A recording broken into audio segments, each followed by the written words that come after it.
El Santa Barbara Central School, uno na mag-eskwela que ya destroza por causa na guerra na ciudad del año 2013. Ya destroza na tupada del bala, el mayoría de mga estructura y edificio na lugar. En antes aga junto con el news team, visible pa na lugar el cuantos lastro del guerra, y no hay pa también kaba construir con el edificio del escuela. Aunque no hay pa todo kaba construir con mga edificio, ya biraya otra vez na eskwela mga estudyante y maestra. Na kondukta del Brigada Eskwela, taman ayudahan man ni pieza mga mayores y estudyante na eskwela. Cuantos di ila okupaw bare ilimpia alrededor, pinta con mga mesa, pinta con mga landscape y prepara con mga classrooms. Con este unana si Haja Nurima Abda, ya puede man entrevista el news team, cargando con el rollers lleno de pintura, ella ya reitera el importancia como unana, ayuda na eskwela del su anak por medio de ayuda na brigada eskwela. Un semana según ella ta ayuda na limpieza, aber asegura que preparao el eskwela onde entra el su anak.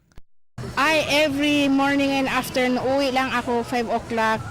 Nga lunchtime, uwi talaga ako. Pero everyday nandito ako.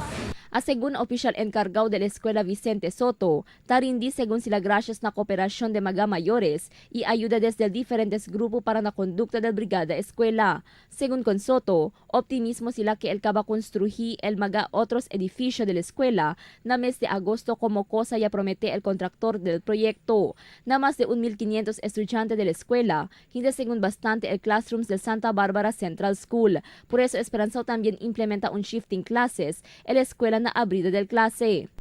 Start kami del Monday, kabar mas bonito kami arrest year kasi yandagad kami prior to the brigada el opening del Monday. Yandagad kami man house to house, kabar chinita kami co-teacher in charge na particular committee, anda kami na radio station. Akel tang kampanya gad kami para pwede ka na ayuda ka namon este opening this school year.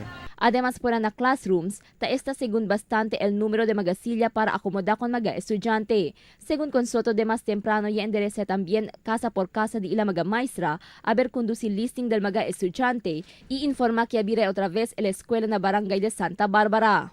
Crystal Almonia, Dateline Zamboanga.